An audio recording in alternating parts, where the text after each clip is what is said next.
ചില ആളുകളുണ്ട് തൻ്റെ പാണ്ഡിത്യം മുഴുവൻ മറ്റുള്ളവർക്ക് മുന്നിൽ പ്രദർശിപ്പിക്കണമെന്ന് വളരെയേറെ ആഗ്രഹമുള്ളവരാണ് അവരതിങ്ങനെ പറഞ്ഞുകൊണ്ടേയിരിക്കും. അങ്ങനെ ഒരു പണ്ഡിതന്റെ കഥയാണ് ഞാൻ ഇന്ന് നിങ്ങളോട് പറയുന്നത്. ഈ പണ്ഡിതൻ ഒരിക്കലൊരു വള്ളത്തിൽ കയറി. വള്ളം പുറപ്പെട്ടത് മുതൽ വള്ളക്കാരനോട് അയാൾ ഓരോ വിജ്ഞാനത്തിന്റെ ചോദ്യങ്ങൾ ചോദിച്ചുകൊണ്ടേ തുടങ്ങി.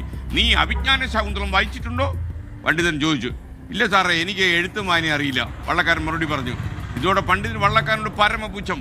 നിനക്ക് വഞ്ചി തുഴയാനല്ലാതെ എന്തറിയാം, പാമ്പര വിഡ്ഢി എന്ന് അയാൾ അങ്ങനെ യാത്രയിലുടനീളം വള്ളക്കാരനെ പണ്ഡിതൻ പരിഹസിച്ചുകൊണ്ടേയിരുന്നു. വഞ്ചി അങ്ങനെ മുന്നോട്ട് തുഴഞ്ഞു പോകവേ വലിയൊരു കാറ്റടിച്ചു. വഞ്ചി പറഞ്ഞു. പണ്ഡിതന് വള്ളക്കാരൻ ദേ കിടക്കുന്നു നദിയിൽ. നീന്തൽ അറിയാത്ത പണ്ഡിതൻ മുങ്ങി താഴാൻ തുടങ്ങി.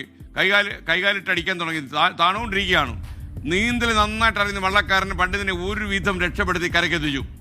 പണ്ഡിതന് കാര്യം മനസ്സിലായി. നിസ്സാരക്കാരൻ താൻ കരുതിയ വള്ളക്കാരൻ ഒരു പുലിയാണെന്ന് മനസ്സിലായി. അയാളുടെ ഒരു ഒറ്റ സഹായം കൊണ്ടാണ് തനിക്ക് ഈ ജീവൻ